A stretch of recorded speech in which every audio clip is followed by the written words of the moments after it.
In addition to Reed, they've got a guard that I think Butler's her name, 5'7", that's got a ton of offensive rebounds and shoots over 50%, both of which are really unusual numbers for a guard. What does she do that helps her be so successful?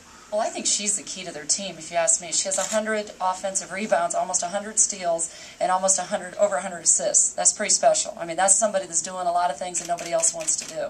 And so, when we look at film, obviously we know Chastity Reed is a great player, but they've got a strong supporting cast. And Butler is one of those players like our Deja Foster.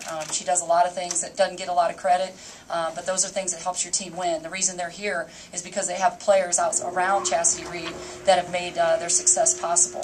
One great player doesn't win 26, 27 games. It takes a lot more than that. And I think Butler is a tremendous player for them. She may not be a three-point shooter, but she's a penetrator. And the things, she does all the little things. Again, 100 offensive rebounds, 100 assists, and 100 steals is a pretty good stat line. Coach, it's not easy to go on the road and win in the tournament. You did it last year. Does that give the club some confidence coming into this situation?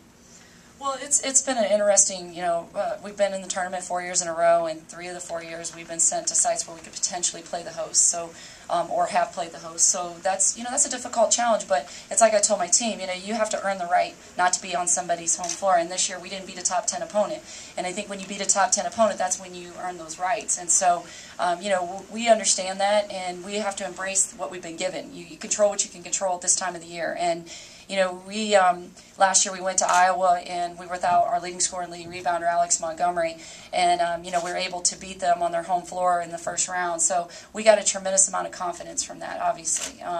But this is a totally different year, different team, a different tournament, and we're playing the Sun Belt champions. I mean, they didn't win the tournament; they won the regular season, which to me is more significant because it's over the long haul.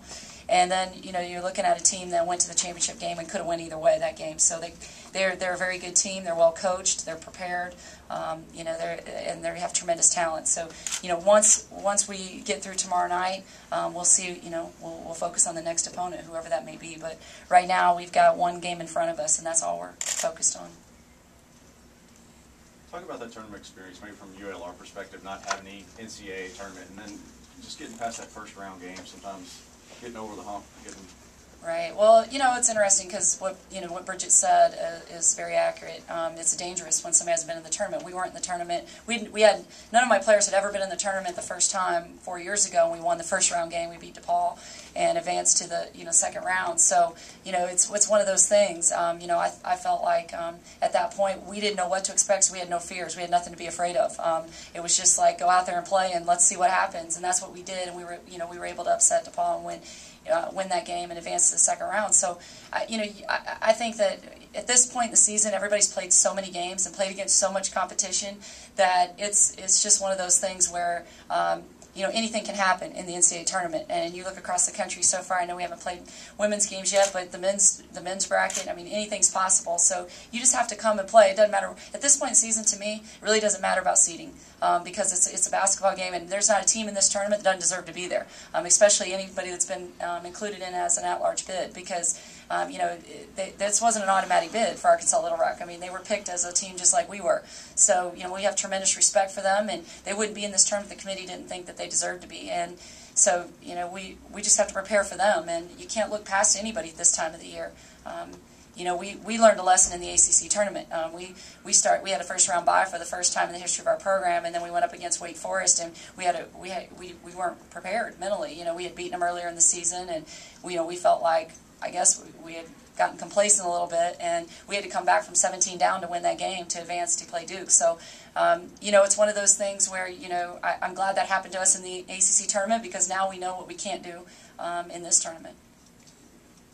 What do you remember from that Oklahoma game last season? The Paris twins. and Robinson. I mean, Robinson was special last year, too. I mean, she's just a tremendous talent.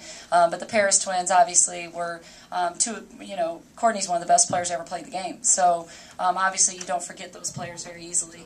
The other thing I remember is that at halftime, it was a very close game, and and we were without our best, our leading scorer and leading rebounder. So, our kids had gained a lot of confidence through that experience. And Sasha Gula, who was a freshman for us last year as our post player, played extremely well against the Paris Twins. So I felt like she really walked away from that game feeling very good about herself and about what she was going to accomplish this year, and she set out to do that, and she's had a great year. And I think that experience playing against Oklahoma last year in the second round was just a tremendous step forward for our program.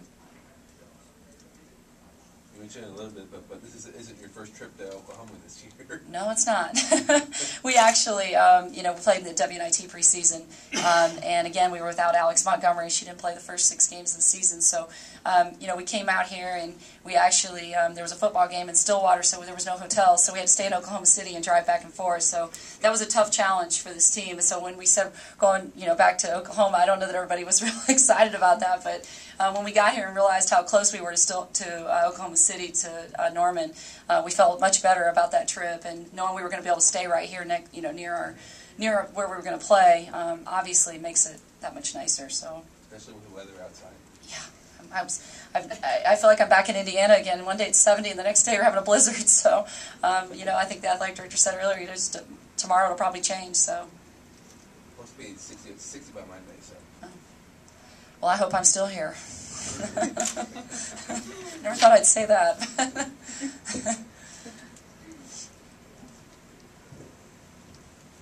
We have time for one more question.